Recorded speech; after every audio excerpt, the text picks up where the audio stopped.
Bueno, queda la impresión de que hasta ayer la campana había estado sonando solamente de un lado en relación con los partidos políticos, las elecciones primarias y el uso o no del padrón abierto o padrón cerrado, organizado de manera colectiva, digamos, por la Junta Central Electoral para todos los partidos a la vez. Todas las organizaciones y partidos políticos habían pronunciado a favor de que las elecciones fueran con padrones cerrados, cada partido con su propio padrón, y que obviamente fuera el partido político el que decidiera y no utilizando un padrón abierto. El criterio del presidente Danilo Medina se ha mantenido firme desde el principio, y desde ayer comenzaron a salir los partidarios del presidente de la República a los medios de comunicación a defender el punto de vista del presidente de la República. Sí, incluso se han atribuido unas declaraciones al secretario general del PLD, Reinaldo Paredes, así es, en defensa de la posibilidad de una primaria abierta y con padrón único y al unísono. Sí, todo el mundo se ha referido a este tema y quedaba la impresión como que el Partido de la Liberación Dominicana no había tomado una decisión todavía sobre este tema. Hemos dicho, insistido, el PLD tomó su decisión de que las elecciones deben ser realizadas en los partidos políticos con padrón abierto, el padrón de la Junta Central Electoral, para conservar el sistema de partidos políticos y evitar el colapso, según las declaraciones de José Ramón Peralta.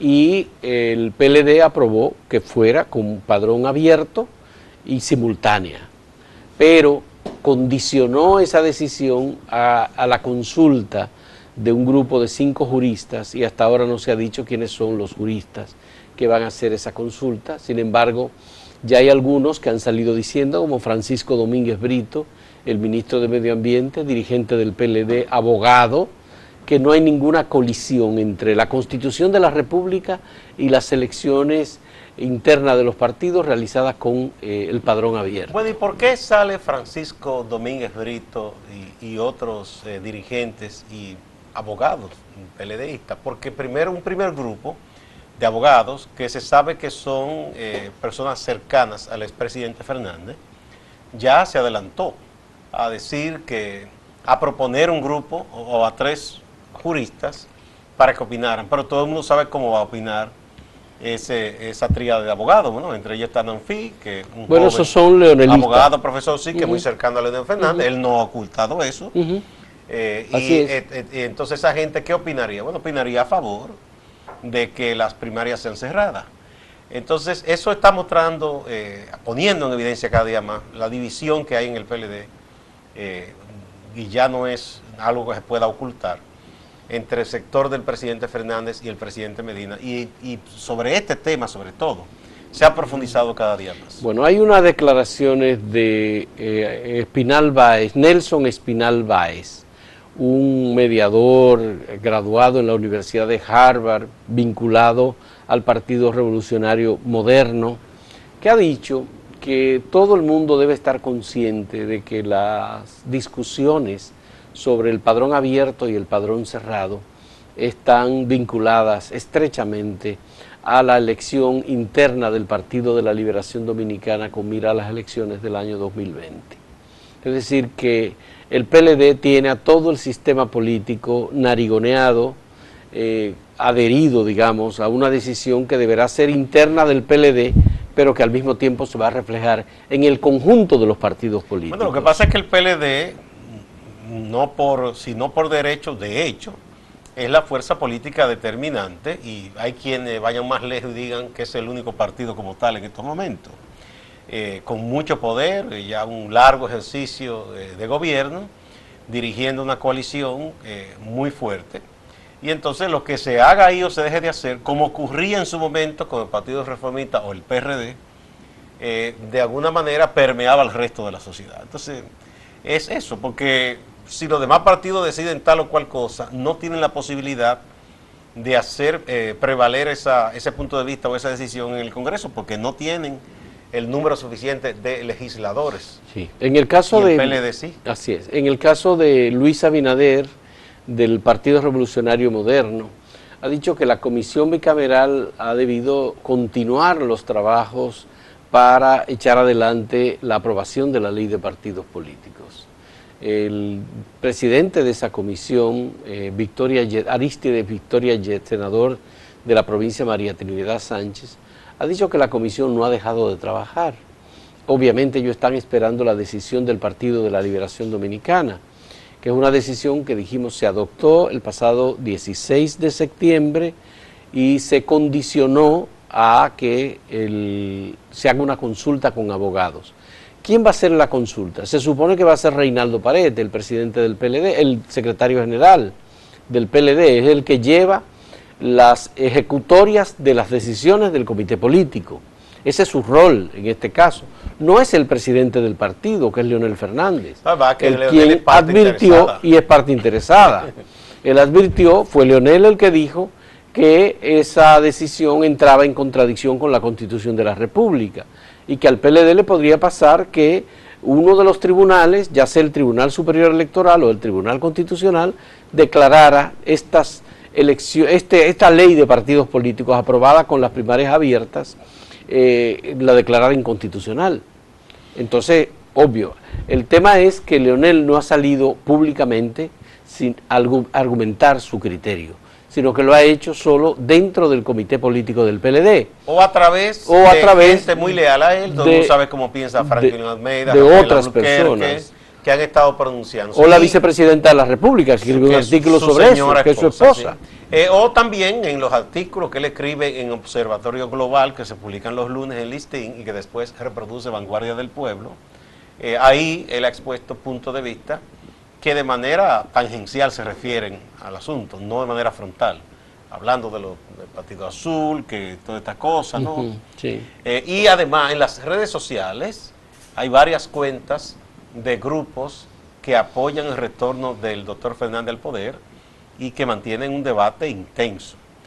Por otro lado, el presidente Fernández está recorriendo el país con una conferencia de su visión del país hacia el 2044 y promoviendo, ¿verdad?, sus aspiraciones. Pero ahora va para estar a Estados Unidos, creo.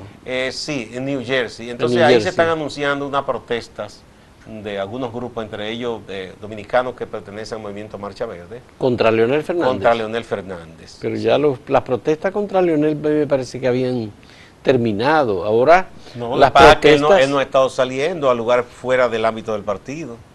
Es eso también. Bueno, pero él estuvo recientemente en Barahona. Pero con su gente del partido. Ya, él no se expone al público. No está saliendo a los barrios ni a lugares. Pero él tiene que exponerse al público y salir y que la gente proteste, pero eso va a ir mermando y va a ir pasando. Porque... Claro, es un cáliz que él tiene que apurar y mientras más rápido lo haga, mejor. Es un cáliz amargo de entender que hay gente que le va a gritar cosas y habrá otra gente que le va a aplaudir y le va a decir, a reconocer lo que él hizo bueno desde el gobierno, porque eso es parte de la política. Balaguer, cuando salió del poder, intentó una vez ir a San Francisco de Macorís, tuvo que salir corriendo.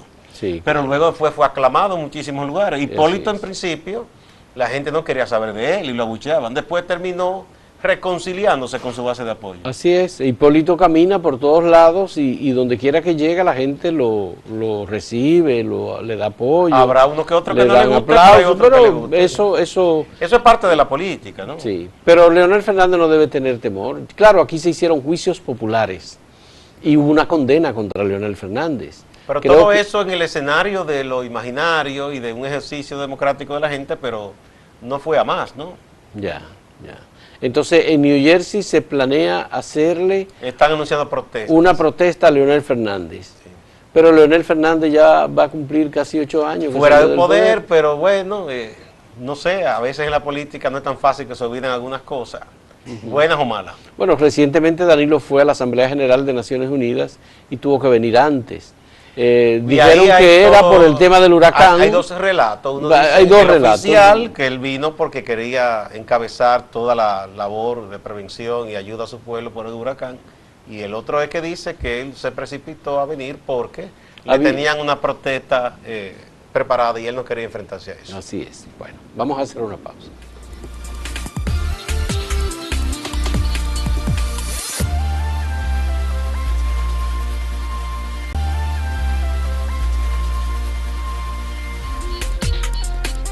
Don Enerio Rodríguez, el presidente de la Comisión Electoral de la Universidad Autónoma de Santo Domingo, ha ofrecido ayer unas declaraciones diciendo que el impasse que hay en la Federación de Estudiantes Dominicanos, en la FED, es imposible que la Comisión Electoral de la UAS pueda intervenir, porque esa es una institución independiente de la Universidad Autónoma de Santo Domingo, en la que la Comisión Electoral no tiene forma de resolver un conflicto interno que haya.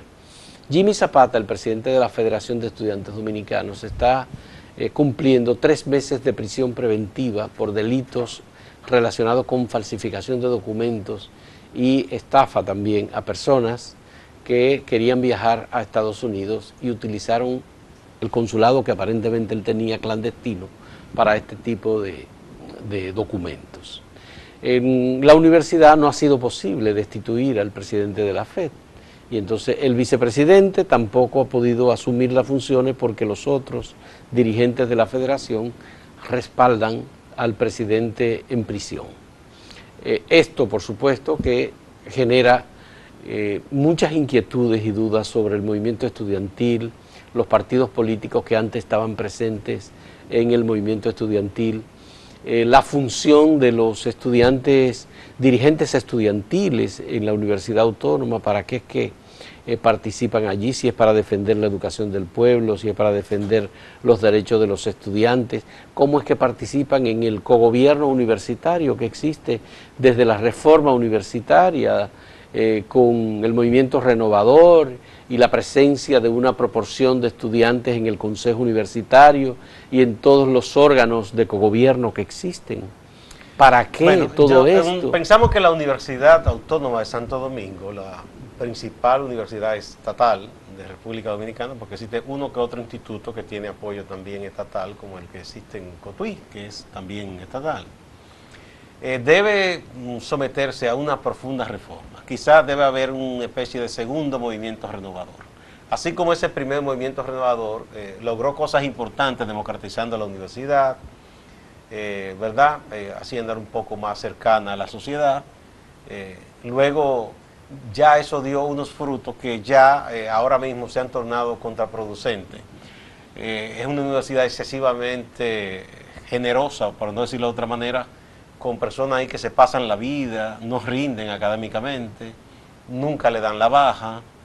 El rigor científico se ha perdido en muchas de las carreras que ahí se cursan. La excelencia académica también. Sí, ha bajado mucho. Antes los principales abogados, por ejemplo, y médicos, ingenieros provenían de la UAS. Sí, ya en los últimos años, incluso tú lo ves con los profesionales más brillantes y los maestros y los filósofos son los que dominan el debate público, ya no provienen de la UAS, sí. Ya provienen de las universidades privadas, y eso debe ser preocupante.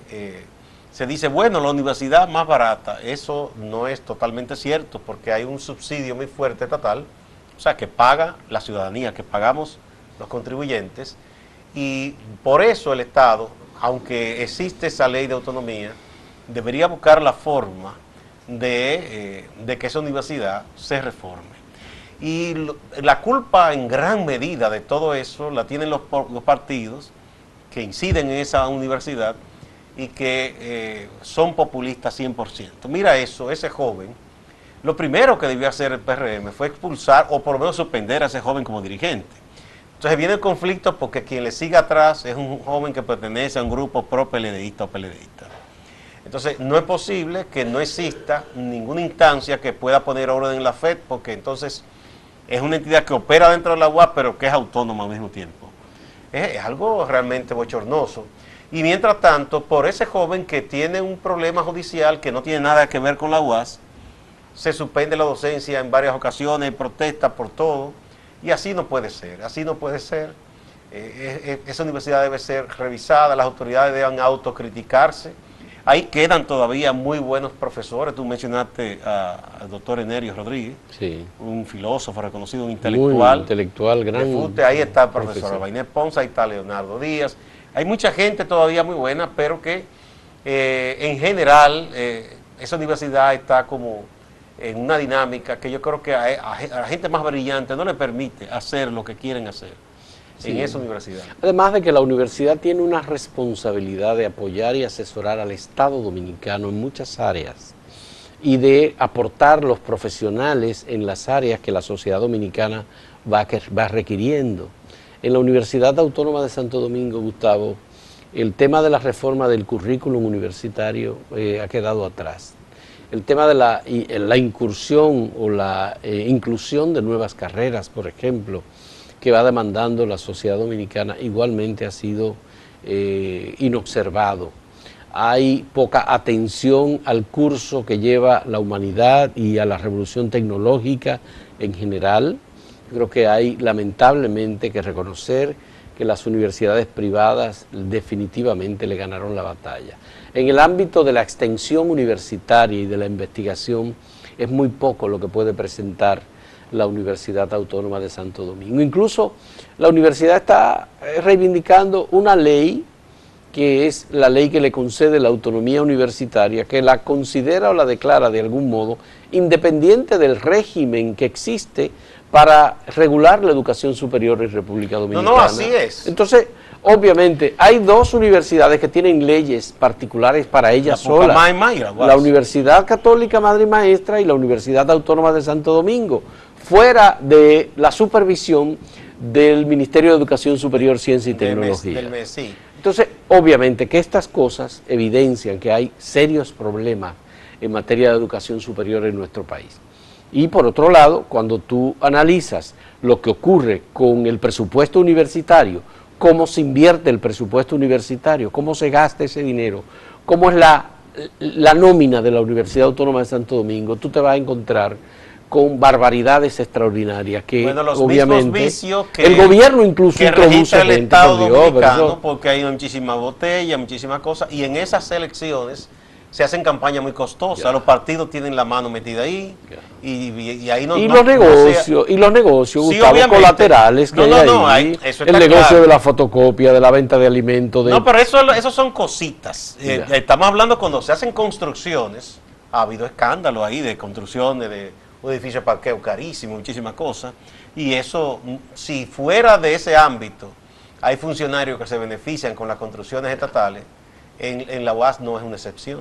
Bueno, el cogobierno estudiantil es un asunto que está referido fundamentalmente a los años 60 y a los años 70. En su momento fue importante, el país había salido de una dictadura, había que dar libertad de cátedra, toda esa cosa, excelente, muy bien, pero de ahí a perder el control totalmente y un populismo de entender que todo el que quiere puede estar en una universidad, y no es así. O sea, y se fue perdiendo el prestigio, el reconocimiento, el rigor, todo eso la Universidad Autónoma de Santo Domingo hay muchos casos, perdiendo. yo no sé si tú recuerdas un libro que hace mucho yo te regalé sobre los 7 grandes sistemas educativos, que en ese libro hablaba, por ejemplo, del caso de Corea del Sur, en donde la Universidad de Seúl, en la medida que Corea fue un país más próspero, hubo un momento, ellos dedicaron unos fondos a enviar al exterior, a Japón, a Francia, a Estados Unidos, a Gran Bretaña, a jóvenes con altos índices. Luego esos jóvenes fueron consultados para qué hacer con la Universidad de Seúl, y después de un estudio dijeron, vamos a cerrarla un tiempo para relanzarla. Y hoy día es una de las mejores universidades reconocidas de los estados, no solo en Asia, sino en gran parte del mundo. En las mejores pruebas sale siempre compitiendo. Entonces mucha gente ha planteado eso en un momento, que la UAS debería ser examinada, de alguna manera darle una especie de sabático y reorganizarla. Ojalá que puedan hacer esto, que se critique, que se plantee críticamente el desempeño de la Universidad Autónoma de Santo Domingo, porque ahí hay gente que tiene años haciendo campaña para llegar a la rectoría, y se llega a la rectoría de la universidad para distribuir el presupuesto de esa universidad, no para hacer la universidad más eficiente. No, porque es una carrera de politiquería igualita que la que se da fuera de la UAS. Esto lamentablemente no tiene sentido. Es penoso el camino que ha llevado la universidad, y solo una parte de ello, nada más que una parte, es lo que corresponde al cogobierno estudiantil. Pero hay muchísimas otras cosas vinculadas con el desarrollo de la universidad.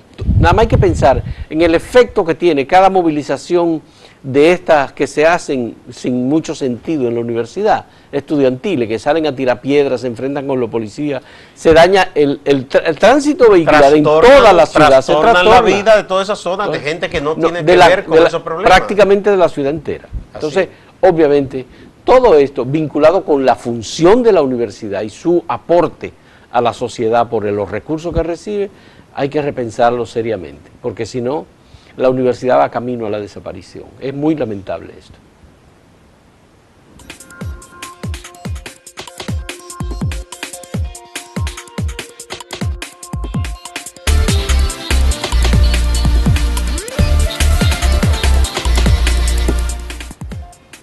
Bueno, parece que el colegio médico, sobre todo en el liderazgo del doctor Waldo Ariel Suero, no tiene otra modalidad, otra forma, no encuentra la vía de protestar, de reclamar, que no sea paralizando los servicios en los hospitales del Estado. Y eso quiere decir directamente afectar a la gente más pobre, que es la que va a esos centros de salud porque no tiene posibilidades de pagarse un servicio privado. Y en muchos casos porque vive en zonas que aunque tuviera el dinero, el único centro que ofrece cierto nivel de avance médico, tecnología, es un hospital del Estado, porque son lugares que quizás si hay una clínica privada, apenas un consultorio. Bien. Ellos insisten en eso, no se dan cuenta los médicos y sus sindicatos, que eso lo que le genera es mucho rechazo de la sociedad en general y de la opinión pública, porque se puede hacer otro tipo de reclamos, se puede insistir por otro lado, que no sea paralizando esos servicios, porque finalmente la gente es la que resulta perjudicada. Y problemas que hay que no son ocasionados por los médicos, la gente termina culpando a los médicos de esos problemas porque ve que ellos lo que hacen es, hay problemas, paralizamos los servicios. Bueno, Gustavo, hay que decir que tiene varias semanas el Colegio Médico Dominicano paralizando los servicios, era un día a la semana. Esta semana la paralización, la convocatoria, la paralización ha sido de 48 horas. Ayer y hoy. Se supone que hoy a las 6 de la tarde termina la paralización de esta semana. Y lo que se espera es que esto vaya incrementándose en el número de días. No sabemos hasta dónde va a llegar el Colegio Médico y su presidente, Waldo Ariel Suero, haciendo convocatorias de paralizaciones en los hospitales públicos. Lo que ellos están diciendo es que el gobierno ha incumplido el acuerdo que se firmó mediante una mediación que se hizo con varias figuras de la medicina.